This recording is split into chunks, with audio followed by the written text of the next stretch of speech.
ఒక్కసారి ఊహించండి, కింద ఎలాంటి పీఠం లేదు, పైన ఎలాంటి తాడు లేదు, కానీ ఒక భారీ శివలింగం గాలిలో అలా స్థిరంగా తేలియాడుతుంది. దాని చుట్టూ వందల కొద్ది బంగారు గంటలు, నేల మీద పడితే కళ్ళు బైర్లు కమ్మే వజ్రాల రాశులు. ఇది ఏదో గ్రాఫిక్స్ మూవీ సీన్ కాదు, వెయ్యేళ్ల క్రితం మన భారతదేశంలో కళ్ళెదుట కనిపించిన ఒక మహా అద్భుతం. ఆ అద్భుతాన్ని దోచుకోవడానికి ప్రాణాలు తీసే ఎడారులను దాటుకొని వేలాది మంది క్రూరమైన సైన్యం తీసుకొచ్చింది. గుడిని కాపాడుకోవడానికి నిరాయుధులైన 50,000 మంది సామాన్య భక్తులు తమ రక్తాన్ని ధరబోశారు. ఒక్కసారి కాదు, 2 సార్లు కాదు, దండయాత్రల పేరుతో ఏకంగా 17 సార్లు ఆ గుడిని ముక్కలు ముక్కలుగా నరికేశారు. శిథిలాల కింద మహాదేవుడిని పాతి పెట్టాలని చూశారు. కానీ వాళ్లకు తెలియని నిజం ఏంటంటే, శివుడిని లయం చేయడం ఎవరి తరం కాదు. వాళ్ళు రాళ్లను కూల్చగలరేమో గాని భారతీయుల గుండెల్లో ఉన్న విశ్వాసాన్ని కాదు. కూల్చిన ప్రతిసారి బూడిదలోంచి వచ్చే పునర్జీవించిన ఫినిక్స్ పక్షిలాగా సగర్వంగా తలెత్తుకొని నిలబడిన ఒకే ఒక మహాకాల్ సోమనాథ్ మహాదేవ్. ఈ రోజు వీడియోలో గాలిలో తేలే ఆ శివలింగం వెనుక మన ప్రాచీన భారతీయులు వాడిన మైండ్ బ్లాక్ అయ్యే సైన్స్ ఏంటి, గజని దండయాత్రలో అసలు ఏం జరిగింది, అంతరిక్షాన్ని సైతం ఖచ్చితంగా లెక్కగట్టి నేటి గూగుల్ మ్యాప్స్కే సవాల్ విసురుతున్న ఆ బాణస్తంభం వెనుక ఉన్న అతిపెద్ద రహస్యం ఏంటి చూద్దాం. పురాణాల ప్రకారం సోమ అంటే చంద్రుడు, నాద్ అంటే దేవుడు లేదా రక్షకుడు. సృష్టి ఆరంభంలో ఆ ప్రదేశాన్ని ప్రభాస తీర్థం అని పిలిచేవారు. పురాణాల ప్రకారం దక్ష ప్రజాపతి అనే తన 27 మంది కుమార్తెలను, అంటే 27 నక్షత్రాలను చంద్రుడికి ఇచ్చి వివాహం చేస్తాడు. కానీ చంద్రుడు వారందరిలో కేవలం ఒకే ఒక భార్య రోహిణి మీద మాత్రమే అంతులేని ప్రేమను కురిపిస్తాడు. మిగతా 26 మంది భార్యలను పూర్తిగా నిర్లక్ష్యం చేస్తాడు. కన్నీరు మున్నీరైన తన కూతుర్లను చూసి రగిలిపోయిన దక్ష ప్రజాపతి చంద్రుడిని శపిస్తాడు. ఓ చంద్ర, నీ అందము, నీ కాంతి, నీ తేజస్సు రోజు రోజుకి క్షీణించిపోయి నువ్వు పూర్తిగా చీకటిలో కలిసిపోతావు అని ఘోరమైన శాపం పెడతాడు. శాపం వల్ల రోజు రోజుకి చంద్రుని యొక్క కాంతి తగ్గిపోతూ ఉంటుంది. చంద్రుడు లేకపోవడంతో ప్రకృతి గతి తప్పుతుంది. పగలు రాత్రి మధ్య సమతుల్యత దెబ్బతిని ముల్లోకాల అంధకారం అలుముకుంటుంది. కంగారు పడిన దేవతలు బ్రహ్మదేవుడి దగ్గరకు పరుగులు తీస్తారు. అప్పుడు బ్రహ్మదేవుడు ఒకే ఒక మార్గం చెప్తాడు. చంద్ర, నువ్వు నేరుగా భూలోకంలోని అరేబియా సముద్ర తీరంలో ఉన్న ప్రభాస క్షేత్రానికి వెళ్ళు. అక్కడ పరమశివుడిని ఆరాధిస్తూ కఠోరమైన తపస్సు చెయ్యి అని ఆదేశిస్తాడు. చంద్రుడు బ్రహ్మమాట విని ప్రభాస తీర్థానికి చేరుకుంటాడు. అక్కడ మహామృత్యుంజయ మంత్రాన్ని పఠిస్తూ 6 నెలల పాటు ఏమీ తినకుండా తాగకుండా ఒంటి కాలిపై నిలబడి ఘోరమైన తపస్సు చేస్తాడు. ఆ తపస్సుకు ఆ కైలాసనాథుడి మనసు కరుగుతుంది. మహాదేవుడు ప్రత్యక్షమై శాప విముక్తి కలిగిస్తాడు. కానీ దక్షుడి శాపాన్ని పూర్తిగా వెనక్కి తీసుకోలేక శివుడు ఒక వారం ఇస్తాడు. చంద్ర, 15 రోజుల పాటు నీ కాంతి క్రమక్రమంగా పెరుగుతుంది. దీనినే మన శుక్లపక్షం అంటారు. ఆ తర్వాత 15 రోజుల పాటు నీ కాంతి తగ్గుతూ వస్తుంది. దీనినే కృష్ణపక్షం అని చెప్పేసి అంటారు. ఈ విధంగా పౌర్ణమి మరియు అమావాస్యలు ఏర్పడ్డాయని మన పురాణాలు చెబుతున్నాయి. తనను రక్షించిన శివుడికి కృతజ్ఞతగా చంద్రుడు సాక్షాత్తు బంగారంతో నిర్మించిన అద్భుతమైన ఆలయమే ఈ యొక్క సోమనాథ్. ఈ క్షేత్రం ఎంత పవిత్రమైనదంటే, మహాభారత యుద్ధం పూర్తయ్యాక యాదవ వంశం నాశనమైన తర్వాత సాక్షాత్ శ్రీకృష్ణ పరమాత్మ ఒక బోయవాడి బాణం తగిలి తన దేహాన్ని వదిలిపెట్టి వైకుంఠానికి వెళ్ళింది. ఇక్కడ దగ్గరలో ఉన్న బాల్క తీర్థలోనే ఆ పవిత్రమైన ప్రవాస తీర్థమే నేటి యొక్క సోమనాథ్ క్షేత్రం. కాలం గడుస్తుంది. క్రీస్తు శకం 10వ శతాబ్దం నాటికి సోమనాథ్ ఆలయం కేవలం ఒక పుణ్యక్షేత్రం మాత్రమే కాదు, ప్రపంచంలోనే అత్యంత సంపన్నమైన, అత్యంత అద్భుతమైన నిర్మాణంగా వెలుగొందింది. ఆ కాలంలో ఈ ఆలయ నిర్వహణ కోసం ఏకంగా 10,000 గ్రామాల ఆదాయాన్ని కేటాయించారు. గుడిలో పూజల కోసం ప్రతిరోజు పవిత్ర గంగానది నుండి నీళ్లు, కాశ్మీర్ నుండి ఎంతో అరుదైన పూలు ప్రత్యేకంగా తెప్పించేవారు. ఆలయ గర్భగుడికి ఉన్న భారీ తలుపులు పూర్తిగా చెక్కతో చేసి వాటిపై అచ్చమైన వజ్రాలు, రత్నాలు పొదిగి ఉండేవి. గుడిలో ఏకంగా వందల కొద్ది బంగారు గంటలు ఉండేవి. ఇదంతా ఒక ఎత్తైతే గర్భగుడి లోపల ఉన్న మహా అద్భుతం మరొక ఎత్తు. అక్కడి గర్భగుడిలోని భారీ శివలింగం ఏ ఆధారం లేకుండా, నేలకు తగలకుండా గాలిలో తేలియాడుతూ ఉండేది. అవును, ఇది పురాణం కాదు, అక్షరాల చారిత్రక సత్యం. 13వ శతాబ్దానికి చెందిన ప్రసిద్ధ అరబ్ యాత్రికుడు జకారియా అల్ కజ్విని తన పుస్తకాల్లో ఈ అద్భుతాన్ని స్వయంగా వర్ణించాడు. మరి ఆ శివలింగం గాలిలో ఎలా తేలేది? ఏ మంత్రశక్తో కాదు, దీని వెనుక ఉన్న మన ప్రాచీన భారతీయుల మైండ్ బ్లోయింగ్ సైన్స్ దాగి ఉంది. గర్భగుడి పైకప్పులో మరియు కింద ఉన్న నేలలో అత్యంత శక్తివంతమైన అయస్కాంతాలను ఒక ఖచ్చితమైన రేషియోలో అమర్చారు. ఆ 2 అయస్కాంత క్షేత్రాల మధ్య ఉన్న బ్యాలెన్స్ వల్ల భారీ శివలింగం వల్ల గాలిలో అలా స్థిరంగా తేలుతూ ఉండేది. 100 ఏళ్ల క్రితమే మ్యాగ్నెటిక్ లెవిటేషన్ టెక్నాలజీని వాడిన మన వాస్తుశిల్పులు మేధస్సుకు ఇది సజీవ సాక్ష్యం. కానీ సోమనాథుడి అపారమైన సంపద మరియు గాలిలో తేలే శివలింగం గురించి వార్తలు సముద్రాలు దాటి ఆఫ్ఘనిస్తాన్లోని మహమ్మద్ గజని వినపడ్డాయి. అతని కళ్ళు ఎర్రబడ్డాయి. ఆ సంపదను ఎలాగైనా దోచుకోవాలని చెప్పి నిర్ణయించుకున్నాడు. క్రీస్తు శకం 1024 30,000 మంది అత్యంత క్రూరమైన అశ్విక దళంతో ప్రాణాలు తీసే తారని దాటి మరి కసితో సోమనాథ్ వైపు తీసుకొచ్చాడు గజని. గజని సైన్యం ఆలయం ముందుకు రాగానే వారికి ఒక ఊహించని షాక్ కలిగింది. అక్కడ వారి కోసం ఎదురు చూస్తుంది రాజుల సైన్యం కాదు, తమ మహాదేవుడిని, తన ప్రాణప్రదమైన ఆలయాన్ని కాపాడుకోవడానికి సిద్ధమైన 50,000 మందికి పైగా సామాన్య భక్తులు. వారి చేతుల్లో ఆయుధాలు లేవు, కానీ గుండెల నిండా శివభక్తి, చావంటే భయం లేని తెగ ఉన్నాయి. ఆ రోజు సోమనాథ్ గడ్డ మీద నెత్తురు ఏర్లై పారింది. గజని కత్తుల దాటికి 50,000 మంది సామాన్య ప్రజలు మహాశివుని నామంతో వీరమరణం పొందారు. శివాల గుట్టలపై తొక్కుకుంటూ గజని గర్భగుడిలోకి అడుగుపెట్టాడు. గాలిలో తేలుతున్న ఆ శివలింగాన్ని చూసి క్షణకాలం పాటు అతను కూడా భయంతో వణికిపోయాడు.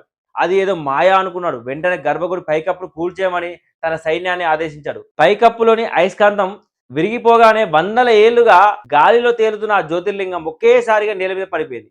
గజని తన చేతులతో ఆ పవిత్రమైన శివలింగాన్ని ముక్కలు ముక్కలుగా పగలగొట్టాడు. ఆలయంలో ఉన్న టన్నుల కొద్ది బంగారాన్ని, వజ్రాలను వందల కొద్ది ఒంటెలపై ఆఫ్ఘనిస్తాన్కి తరలించాడు. చివరగా బ్రహ్మాండమైన ఆలయానికి నిప్పు పెట్టి మరీ బూడిద చేసి వెళ్ళిపోయాడు. ఇది సోమనాథ్ చరిత్రలో జరిగిన అత్యంత చీకటి రోజు. ఆ నెత్తిడి దారులు చూసి అరేబియా సముద్రం కూడా ఆ రోజు కన్నీరు పెట్టుకుని ఉండొచ్చు. కానీ మహమ్మద్ గజనికి తెలియని ఒక నిజం ఉంది. అతను కూల్చింది కేవలం ప్రాణం లేని రాళ్లను మాత్రమే, భారతీయుల గుండెల్లో ఉన్న శివభక్తిని కాదు. ఆ శిథిలాల బూడిదల నుంచి సోమనాథ్ మళ్ళీ ఎలా ప్రాణం పోసుకుందో తెలిస్తే మీ రోమాలు నిక్కబొడుచుకుంటాయి. మహమ్మద్ గజనికి దండయాత్ర ముగిసింది. సోమనాథ్ గర్భగుడి బూడిద కుప్పగా మారింది. నెత్తుడి మరకలతో ఆ ప్రాంగణం అంత శ్మశాన వైరాగ్యాన్ని తలపిస్తుంది. గజని ఏమనుకున్నాడంటే, ఒక గుడిని కూల్చేస్తే, ఒక విగ్రహాన్ని పగలగొడితే అక్కడ ప్రజల విశ్వాసం కూడా చచ్చిపోతుందని. కానీ వారికి తెలియని ఒక పచ్చి నిజం ఏంటంటే, భారతీయుల విశ్వాసము ఇటుకలతో కట్టిన గోడల్లో లేదు, వారి గుండెల్లో, వారి నరనరాల్లో ఉంది. గజని వెళ్ళిపోయిన కొద్ది కాలానికే ఆ శిథిలాల దగ్గరికి మళ్ళీ భక్తులు చేరుకున్నారు. మాల్వారాజ్, భోజరాజ్ మరియు గుజరాత్ రాజు భీమ్దేవ్.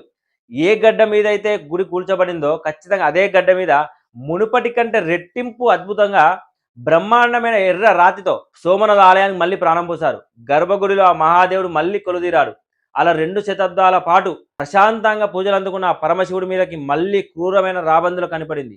1299లో ఢిల్లీ సుల్తాన్ అల్లావుద్దీన్ ఖిల్జీ తన క్రూరమైన సైన్యాధిపతులతో ఉలుక్ ఖాన్ మరియు నస్రత్ ఖాన్లను సోమనాథునికి ఉసిగొల్పాడు. మళ్ళీ రక్తపాతం, మళ్ళీ విధ్వంసం, మళ్ళీ శివలింగం ముక్కలైపోయింది. కానీ గుడి కూలిన ప్రతిసారి హిందువుల పౌరుషం మళ్ళీ నిద్రలేచింది. ఈసారి సూరసమరాజు మహిపాల్ దేవ్ తన ప్రాణాలను పరంగా పెట్టి సోమనాథుడిని తిరిగి ప్రతిష్టాపించాడు. ఇలా ఒక్కసారి కాదు, 2 సార్లు కాదు. 1395లో గుజరాత్ సుల్తాన్ ముజఫర్ షా, 1451 మహమ్మద్ బేగడ, ఇలా దండయాత్రల మీద దండయాత్రలు. వాళ్ళు రావడము, కూల్చడం, దోచుకెళ్లడం. మన రాజులు మళ్ళీ ఆ గుడిని కట్టడం. ఇలా ఏకంగా 17 సార్లు, చరిత్రలో 17 సార్లు ధ్వంసమై మళ్ళీ మళ్ళీ పునర్జీవించిన ఏకైక కట్టడము ప్రపంచ చరిత్రలో బహుశా సోమనాథ్ ఒకటే. ఈ దాడులన్నింటికెల్లా అత్యంత భయంకరమైన దాడి 1665లో జరిగింది. క్రీస్తు శకం 1665లో మొఘల్ చక్రవర్తి ఔరంగజేబు ఒక అత్యంత కఠినమైన ఆదేశం జారీ చేశాడు. సోమనాథ్ ఆలయాన్ని పునాదులతో సహా పెకిలించాడు. భవిష్యత్తులో అక్కడ ఎవరు పూజలు చేయడానికి వీల్లేదు, ఇంకెవరు కూడా ఆ గుడిని మళ్ళీ కట్టకూడదని చెప్పి ఆదేశించాడు. ఆ దాడిలో సోమనాథ్ పూర్తిగా నిలమట్టం అయిపోయింది. కొన్ని దశాబ్దాల పాటు ఆ గర్భగుడిలో ఒక్క దీపం కూడా వెలగలేదు. నిశ్శబ్దం, కేవలం శిథిలాల నిశ్శబ్దం మాత్రమే మిగిలింది.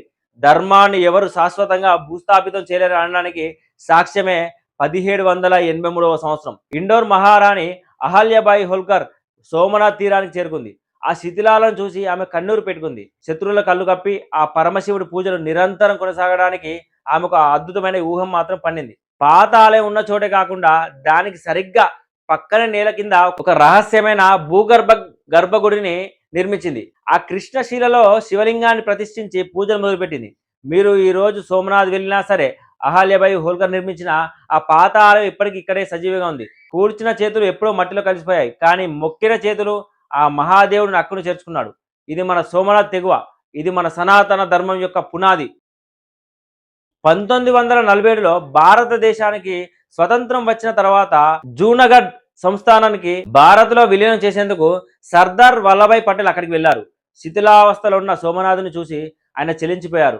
సముద్రపు నీటిని చేతిలోనికి తీసుకొని ఆ మహాదేవుని ఆలయాన్ని దాని పూర్వ వైభవంతో తిరిగి నిర్మిస్తానని చెప్పి శపథం చేశాడు. మహాత్మా గాంధీ సూచన మేరకు ప్రభుత్వ డబ్బు కాకుండా కేవలం ప్రజల విరాళాలతోనే ఈ గుడిని నిర్మించాలని చెప్పి నిర్ణయించారు. అత్యంత ప్రాచీనమైన చాళక్యుల వాస్తు శిల్ప శైలిలో కైలాస్ మహామేరు ప్రసాద్ డిజైన్ తో ఇప్పటి బ్రహ్మాండమైన ఆలయ నిర్మాణం జరిగింది. 1951లో భారతదేశ మొదటి రాష్ట్రపతి డాక్టర్ బాబు రాజేంద్ర ప్రసాద్ గర్భగుడిలోని జ్యోతిర్లింగాన్ని ప్రతిష్ఠించారు. చరిత్రను పక్కన పెడితే ఇప్పుడు నేను మీకు చెప్పబోయే విషయం వింటే మీ మైండ్ బ్లాక్ అవడం ఖాయం. ఆధునిక సైన్స్కి శాస్త్రవేత్తలు ఇప్పటికీ అంతుచిక్కని ఒక మహా అద్భుతం సోమనాథ ఆలయంలోని ఆవరణలో దాగి ఉంది. మీరు ఆలయ ప్రాంగణంలో సముద్రం వైపు నిలబడి చూస్తే అక్కడ ఒక పురాతనమైన రాతి స్తంభం కనిపిస్తుంది. దాని పై భాగంలో సముద్రం వైపు చూపిస్తున్న ఒక బాణం గుర్తు ఉంటుంది. దీనినే బాణ స్తంభం అంటారు. చూడడానికి ఇది ఒక సాధారణ పిల్లర్ లాగా అనిపిస్తుంది, కానీ దాని మీద సంస్కృతంలో చెక్కబడి ఒకే ఒక శ్లోకం నేటి ఆధునిక టెక్నాలజీని గూగుల్ మ్యాప్స్ ని కూడా ఆశ్చర్యపడలే చేసింది. ఆ స్తంభం మీద ఏమని రాసిందో తెలుసా? ఆ సముద్రాంతం దక్షిణ ధ్రువ పర్యాంతం అబాధిత జ్యోతిర్మయ మార్గం. దీని అర్థం ఏమిటంటే ఈ బాణం చూపిస్తున్న దిశగా సముద్రం మీదుగా దక్షిణ ధ్రువం వరకు సరళ రేఖలో వెళ్తే మధ్యలో ఎలాంటి భూభాగం అడ్డురాదు అని వినడానికి చాలా సింపుల్గా అనిపించవచ్చు, కానీ ఒకసారి ఆలోచించండి మిత్రులారా. నేటి ఆధునిక శాటిలైట్స్, డ్రోన్స్ మరియు గూగుల్ మ్యాప్స్ సహాయంతో చెక్ చేస్తే శ్లోకంలో రాసిన విషయం 100% కూడా అక్షర సత్యం అని తేలింది. సోమనాథ్ నుండి అంటార్కిటికా వరకు కూడా ఉన్న 9,936 కిలోమీటర్ల దూరంలో దారి పొడవునా ఒక్కటంటే ఒక్క భూభాగం కూడా అడ్డు లేదు. అదంతా ఒక బ్రహ్మాండమైన జలరాశి, ఓషియన్ మాత్రమే. ఇప్పుడు అసలు ప్రశ్న ఏమిటంటే, కనీసం 6వ శతాబ్దం నాటిదని చెబుతున్న ఈ బాణస్తంభం వేలాది సంవత్సరాల క్రితమే ఎలా నిర్మించబడింది? ఎలాంటి టెలిస్కోపులు, శాటిలైట్లు, GPS సిగ్నల్స్ లేని ఆ ప్రాచీన కాలంలో వేల కిలోమీటర్ల సముద్ర మార్గాన్ని మన వాళ్ళు ఎలా కొలిచారు? అసలు సోమనాథ్ ఏ అక్షాంశం రేఖాంశాల మీద ఉందో వాళ్ళకి ఎలా తెలుసు? అన్నిటికంటే ముఖ్యంగా భూమి గుండ్రంగా ఉందని, దాని కింద ఒక దక్షిణ ధ్రువం ఉందన్న ఖచ్చితమైన భౌగోళిక జ్ఞానం వారికి ఎలా సాధ్యమైంది? మన ప్రాచీన భారతీయ ఖగోళ శాస్త్రం మరియు గణిత శాస్త్రం ఏ స్థాయిలో ఉండవో చెప్పడానికి ఈ యొక్క స్తంభం చాలు. నక్షత్రాల గమనాన్ని, విశ్వం యొక్క కదలికలను కేవలం కంటితో చూసి అంచనా వేయగలిగిన అద్భుతమైన జ్ఞాన సంపద మన యొక్క పూర్వీకుల సొంతం. పాశ్చాత్యులు భూమి పల్లపరుపుగా ఉందని నమ్ముతున్న కాలంలోనే మన భారతీయులు ఏకంగా సౌత్ పోల్కి ఒక ఖచ్చితమైన మ్యాప్ గీశారు. అందుకే సోమనాథ్ కేవలం ఒక ఆధ్యాత్మిక కేంద్రం మాత్రం కాదు, అది సనాతన ధర్మం యొక్క సైంటిఫిక్ పవర్ హౌస్. చూసారు కదా, సోమనాథ్ అంటే కేవలం ఇటుకలు రాళ్లతో పేర్చిన ఒక మహా కట్టడం కాదు. అది నెత్తుటి మరకలను కడిగేసుకొని వందలేల విధ్వంసాన్ని జయించి సగర్వంగా తలెత్తుకొని నిలబడిన మన సనాతన ధర్మపు ఆత్మగౌరవం. గాలిలో తేలే ఆ శివలింగం, ఆధునిక గూగుల్ మ్యాప్స్కి సవాల్ ఇచ్చిన ఆ బాణస్తంభం, ఇవన్నీ మన ప్రాచీన భారతీయ ఖగోళ శాస్త్రానికి, మన పూర్వీకుల మైండ్ బ్లోయింగ్ మేధస్సుకి నిజంగా సజీవ సాక్ష్యాలు. వాళ్ళు గుడిగోడలు కూర్చోగలిగారేమో కానీ భారతీయుల నరనరాల్లో ప్రవహిస్తున్న శివభక్తిని మాత్రం అనువంత కూడా ఏం చేయలేకపోయారు. ఎన్నిసార్లు నేలమట్టం చేసిన గుండెల్లో విశ్వాసం ఉంటే బూడిదలోంచి కూడా ఒక బ్రహ్మాండమైన మహా సామ్రాజ్యాన్ని ఎలా నిలబెట్టొచ్చో సోమనాథ్ మనకు నేర్పింది. మీరు జీవితంలో ఎప్పుడైనా గుజరాత్ వెళ్తే ఒక్కసారైనా ఈ మహాకాళిని దర్శించుకోండి. అక్కడ సముద్ర తీరాన కళ్ళు మూసుకొని నిలబడితే ఆ అలల హోరులో కూడా శివనామ స్మరణతో పాటు ఆ గుడి కోసం నవ్వుతూ ప్రాణాలు వదిలిన ఆ 50,000 మంది సామాన్య భక్తులు త్యాగం కూడా మీకు వినిపిస్తుంది. ఈ వీడియో చూసాక మీకేమనిపించింది? నాకైతే చరిత్ర చదువుతున్నంతసేపు రోమాలు లిక్కబడుచుకున్నాయి. ఒకవేళ మీకు కూడా ఈ నిజాలు తెలిసి గూస్ బంప్స్ వస్తే ఖచ్చితంగా కామెంట్ బాక్స్లో ఓం నమ శివాయ అని, జై సోమనాథ్ అని చెప్పి రాయడం మర్చిపోకండి. ఈ వీడియో వెనుక చాలా రీసెర్చ్ మరియు కష్టం ఉంది, కాబట్టి దయచేసి ఒక లైక్ చేసి మన చరిత్రను నలుగురు తెలిసేలాగా మీ ఫ్రెండ్స్ అండ్ ఫ్యామిలీకి షేర్ చేయండి. ఇలాంటి మరిన్ని అద్భుతమైన మిస్టీరియస్ మరియు సైంటిఫిక్ వీడియోల కోసం వెంటనే మన ఛానల్ని సబ్స్క్రైబ్ చేసుకోండి. మరో అద్భుతమైన చరిత్రతో మళ్ళీ మీ ముందుకు వస్తాను. అంతవరకు సెలవు. జై హింద్.